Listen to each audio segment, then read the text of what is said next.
Magandang buhay mga bata! Tara, samahan ninyo akong matuto kasama si Teacher Aika, your online teacher. Please don't forget to subscribe, like, share, and hit the notification bell for more videos. Thank you! Magandang buhay mga bata! Kumusta kayo? Handa na ba kayong matuto ng bagong aralin ngayong araw? Kung handa na kayo, simulan na natin. Ang ating aralin ngayong araw ay may kinalaman sa EPP 5, Home Economics, Milk-Based, Weeks 1 to 2. At ito ay may pamagat na pangangalaga ng sariling kasuotan. Muli, ako si Teacher Aika, ang inyong guro. Sa araling ito ay iyong matututunan kung paano mo mapapangalagaan ang iyong kasuotan at kung paano mo mapapanatiling malinis at maayos ang mga ito. Sa isang batang kagaya mo, mainam na alam mo na kung paano mo mapapangalagaan ang iyong sariling kasuotan. Kailangan nating pangalagaan ang ating mga kasuotan upang magamit natin ito ng mas matagal. Ang mga sumusunod ay mga wastong pangangalaga at pag-iingat sa iyong mga kasuotan.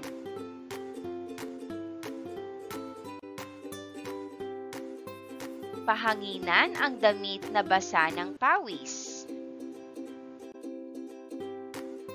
I-hanger ang mga malinis na damit panlakad.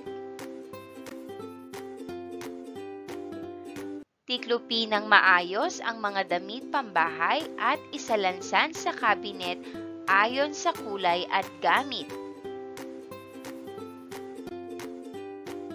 Tiklupin ng pabaliktad ang mga damit na hindi gaanong ginagamit at ilagay sa plastic bag o storage box upang hindi madumihan. Tanggalin kaagad ang mantsa ng damit habang sariwa pa.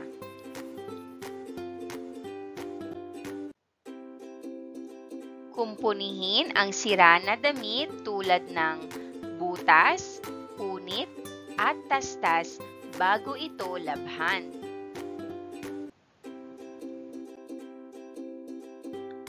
Punasan muna ang uupuang lugar bago umupo. Maaari ding lagyan muna ito ng sapin.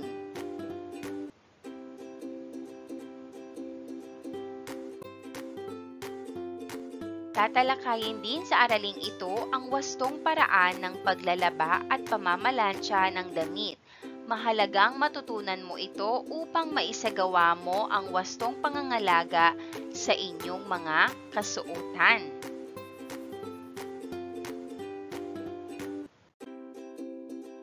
Unahin na natin ang pamamalansya.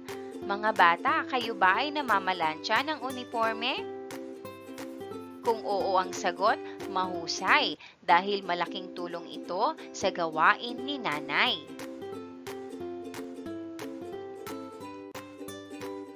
Narito ang wastong hakbang sa pamamalansya. Number 1, ihanda ang mga paplansyahing damit. Number 2, ihanda ang plantsahan o ironing board sa Ingles. Tiyakin na malinis ang sapin ng plantsahan. Dagdagan ito ng sapin kung nais ng makapal. Number 3, tiyakin din na malinis ang plancha at walang kalawang. Iset ang temperature ng plancha ayon sa uri ng damit na paplantsahin.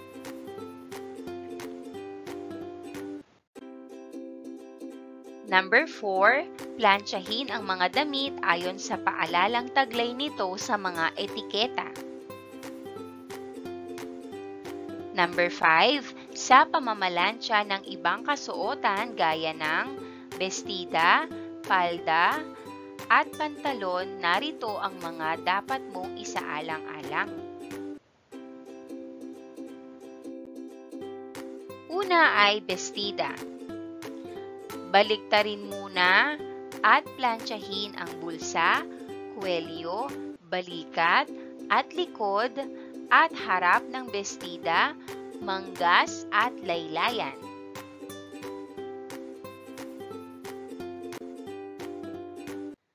Sunod naman ay palda na may pleats. Baliktarin para plantsahin ang bulsa. Ibalik sa karayagang bahagi nito at ayusin ang pleats ayon sa tupi o tiklop nito. Plantsahin ito mula laylayan pataas. Ang panghuli ay ang pantalon. Baliktarin at plantsahin muna ang mga bulsa. Ibalik sa karayagang bahagi nito at ayusin ang pleats ayon sa tupi o tiklop nito. Plantsahin ito mula laylayan pataas sa karayagang bahagi. Ayusin ang tupi at plantsahin ang magkaibang bahagi nito.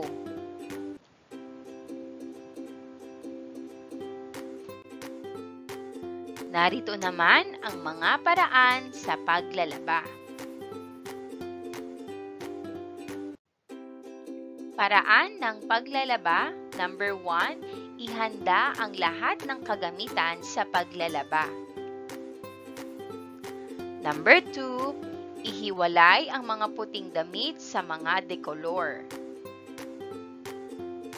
Number 3, suriing isa-isa ang damit kung may mantsa o sira. Tingnan din kung may laman ang mga bulsa. Number 4, basain isa-isa ang mga damit.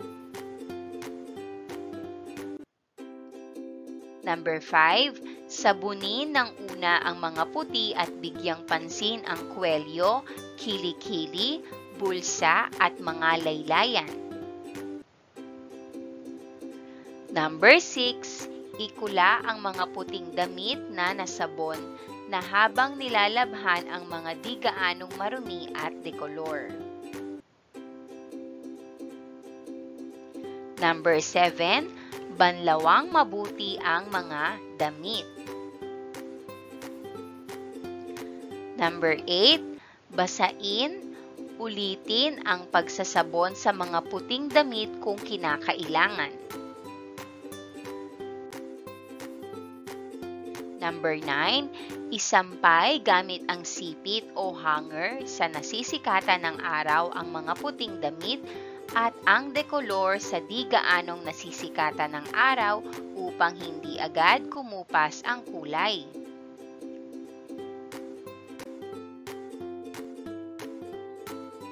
Sa makabagong panahon, gumagamit na tayo ng washing machine. Narito naman ang paglalaba gamit ang washing machine.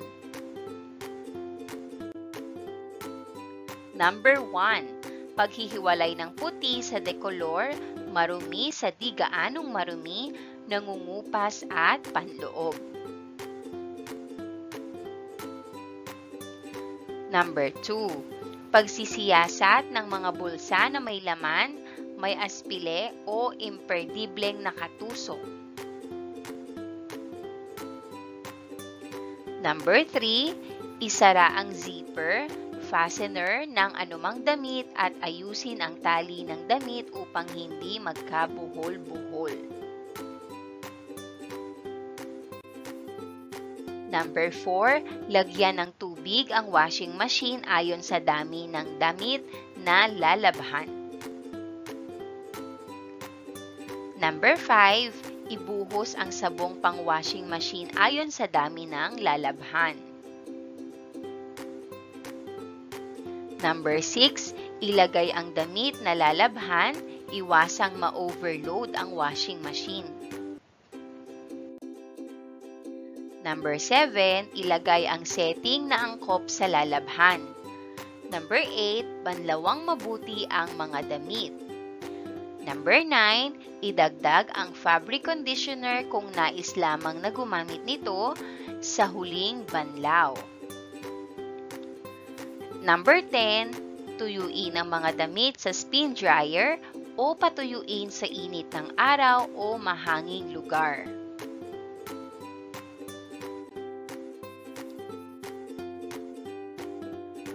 para sa paglalabas sa mga puting damit. Mas magandang tingnan ang damit na puti kapag matingkad ang pagkaputi nito. Kaya dapat ay siguraduhing malabhang mabuti ang mga damit, lalo na ang mga puti. Marami ang mga paraan upang ang damit na puti ay manatiling matingkad ang pagkaputi. Number 1, pagbababad ng damit na may sabon ng magdamag. Number 2, pagkukula ng mga damit na nilagyan ng suka. Number 3, pagbababad ng damit na may suka at sabon ng 3 oras. At panghuli, pag-aalmirol ng damit.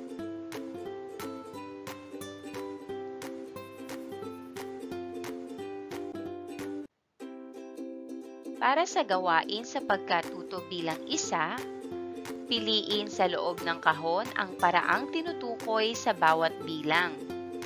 Isulat ang iyong sagot sa sagutang papel. Narito naman ang mga pagpipilian natin.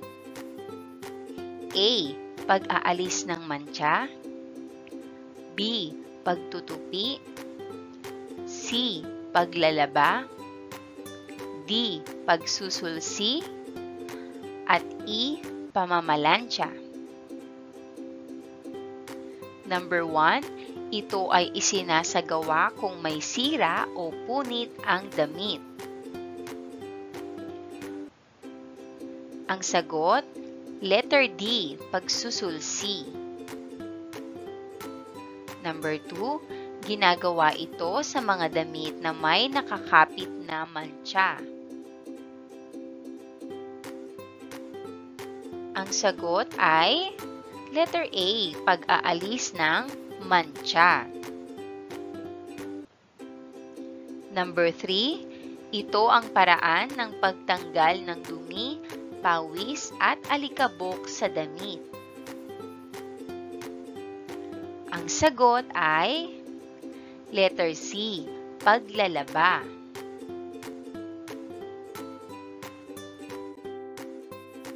Number 4, ito ang paraan ng pag-aayos ng mga damit sa loob ng cabinet o aparador. Ang sagot ay letter B, pagtutupi. Number 5, isinasagawa ito sa mga damit na lukot-lukot matapos labhan. Ang sagot, pamamalansya.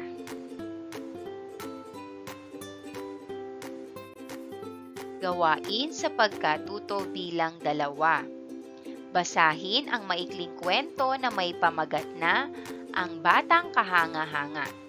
Sagutin ang mga tanong sa ibaba at isulat ang sagot sa iyong sagutang papel.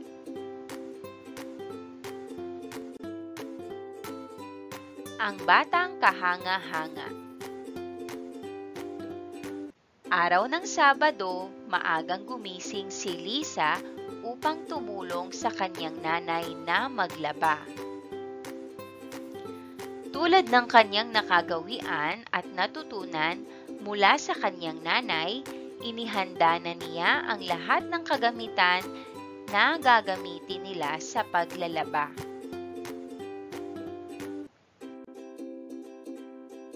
Inihiwalay na niya ang mga puting damit sa dekulay.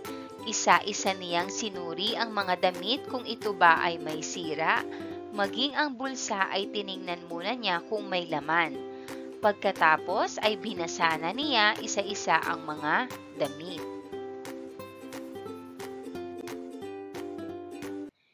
Sinimulan na nila ng kanyang nanay ang paglalaba. Unang sinabon ang puting damit at binigyang pansin ang kuwelyo, kilikili, bulsa at mga laylayan. Ikinula nila ang puting damit habang nilalabhan ang mga di gaanong maruming damit. Kanilang binanlawan ang mga ito at saka isinampay.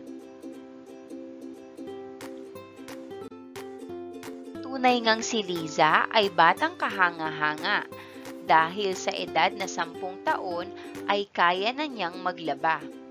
Ito ay dahil sa natutunan niya sa kanilang aralin sa EPP Home Economics sa Baitang 5. Nang matapos ang paglalaba ay nagpahinga na sila ng kanyang nanay. Narito naman ang mga tanong na dapat nating sagutin. Number 1, bakit maagang gumising si Lisa? Sagot, si Lisa ay maagang gumising upang tulungan ang kanyang nanay sa paglalaba.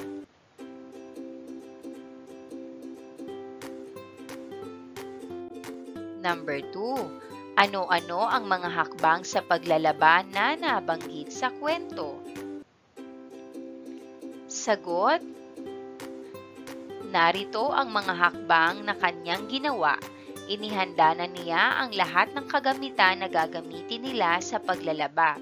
Inihiwalay na niya ang mga puting damit sa dekulay. Isa-isa niyang sinuri ang mga damit kung ito ba ay may sira, maging ang bulsa ay tiningnan muna niya kung may laman. Pagkatapos ay binasa na niya isa-isa ang mga damit. Sinimulan na nila ng kanyang nanay ang paglalaba. Unang sinabon ang puting damit at binigyang pansin ang kwelyo, kilikili, bulsa at mga laylayan. Ikinula nila ang puting damit habang nilalabhan ang mga di gaanong maruming damit. Kanilang binanlawan ang mga ito at saka isinampay.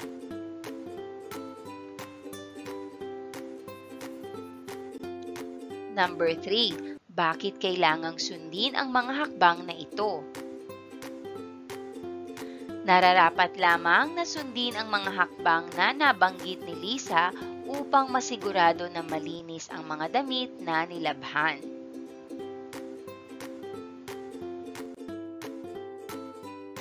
Number 5, paano siya naging kahanga-hangang bata? Sagot, siya ay tunay na batang kahanga-hanga dahil tinulungan niya ang kanyang nanay sa paglalaba at sa iba pang gawaing bahay.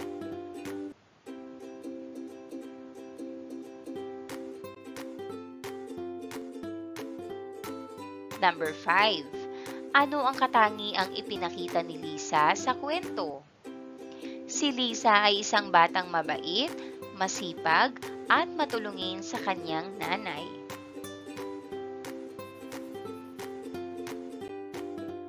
Number 6, ginagawa mo rin ba ang kagaya ng ginagawa ni Lisa? Ang sagot, maaari mong isulat ang iyong sariling sagot batay sa iyong sariling karanasan.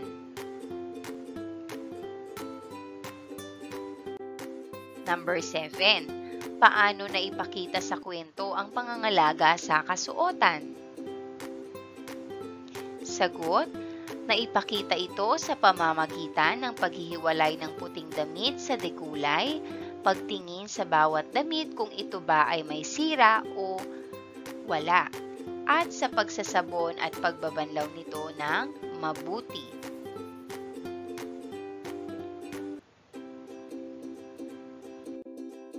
Gawain sa pagkatuto bilang 3. Mag-interview sa mga kasama sa bahay na may kaalaman tungkol sa wastong pamamalansya ng kasuotan upang masagutan ang gawain. Isaayos ang wastong hakbang sa pamamalansya ng kasuotan. Lagyan ng bilang 1 hanggang 5 ayon sa pagkakasunod-sunod. Gawin ito sa iyong sagutang papel. Sagutan natin. Number 1, ihanda ang mga paplantsahing damit. Number 2, baliktarin muna ang mga damit ayon sa karayagan nito. Number 3, ihanda ang plantsahan. Number 4, tiyakin din na malinis ang plancha at walang kalawang. Number 5, Plantsahin ang mga damit ayon sa paalalang taglay ng etiketa nito.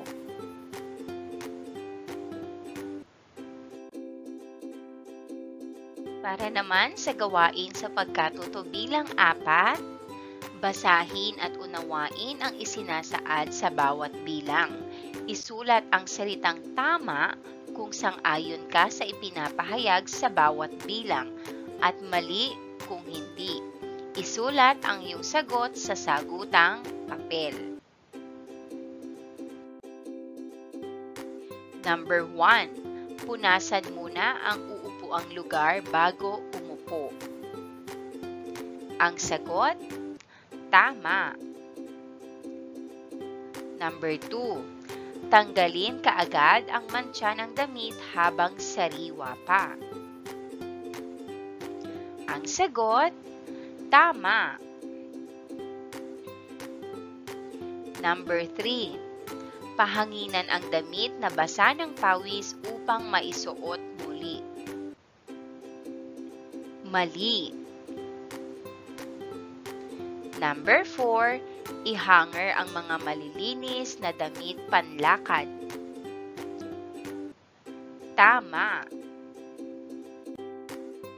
Number 5. Mainam din na maglagay ng sapin sa lugar na uupuan kung hindi ka nakakasiguradong ito ay malinis.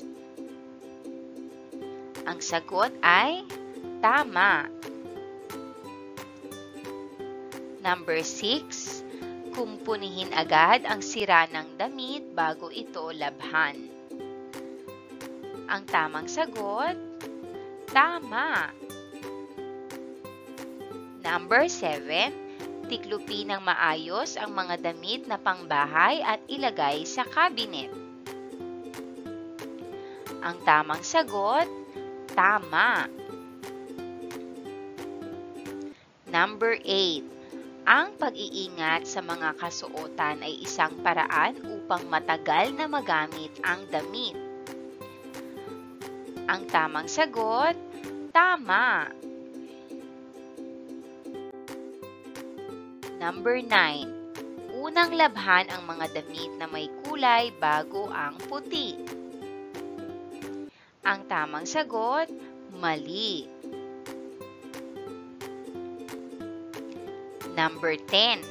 Upang makatipid sa kuryente, hayaan ng gusot ang damit na isusuot. Ang sagot, mali.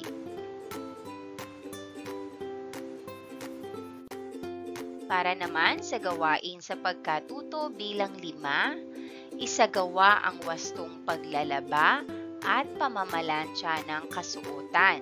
Gawin mong gabay ang mga tamang paraan ng paglalaba at pamamalansya ng kasuotan. Bigyan ng marka ang iyong sarili sa pamamagitan ng scorecard sa ibaba. Gawin ang scorecard sa iyong sagutang papel. Narito ang scorecard sa wastong paglalaba. Katangian na ihanda ang lahat ng kagamitan na kakailanganin sa paglalaba. 20 points. Pinaghiwalay ang puti at dekolor na damit. 10 points. Unang nilabhan ang puting damit. 10 points. Naalis ang duming nakakapit sa damit. 20 points. Nabanlawang mabuti ang mga damit. 20 points. Naisampay ng maayos ang mga damit na nilabhan. 20 points. Ang kabuuan nito ay 100 points.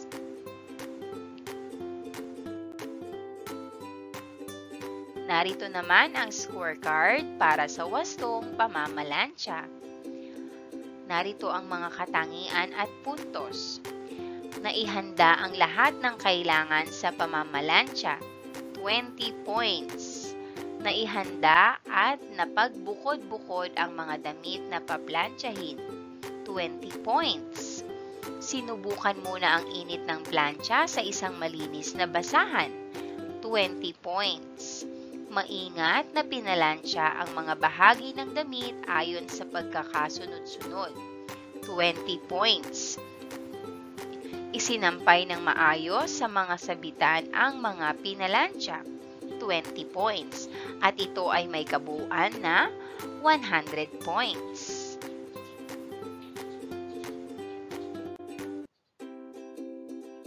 Tandaan at laging isaisip at isagawa ang wastong pangangalaga ng iyong mga kasuotan.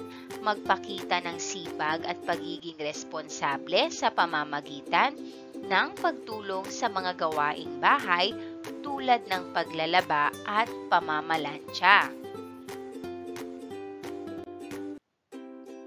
Magsalaysay ayon sa iyong naging karanasan sa paglalaba at pamamalansya. Isulat ang iyong naging damdamin sa mga gawaing ito.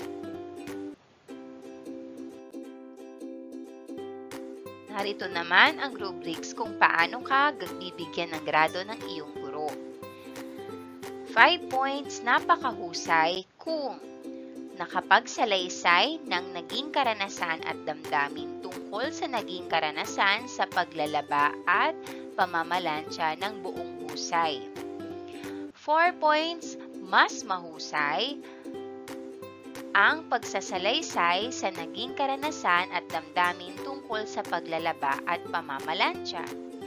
3 points kung mahusay na nakapagsalaysay na naging karanasan at damdamin tungkol sa paglalaba at pamamalansya. 2 points naman, katamtaman kung nakapagsalaysay ng naging karanasan at damdamin tungkol sa paglalaba at pamamalansya, ngunit hindi gaanong malinaw ang kanyang nais na iparating. 1 point naman kung nangangailangan pa ng gabay. Nangangailangan ng gabay dahil ang isinulat na salaysay ay paulit-ulit at hindi malinaw ang nais iparating. At dito nagtatapos ang ating aralin sa EPP 5, Home Economics 5, Weeks 1 to 2, Milk-Based. At ito ay may pamagat na pangangalaga ng sariling kasuotan. Binabati kita dahil sa napakahusay mong pagsagot sa mga tanong. Muli, ako si Teacher Aika, ang inyong guro sa araling ito. Hanggang sa muli mga bata, paalam!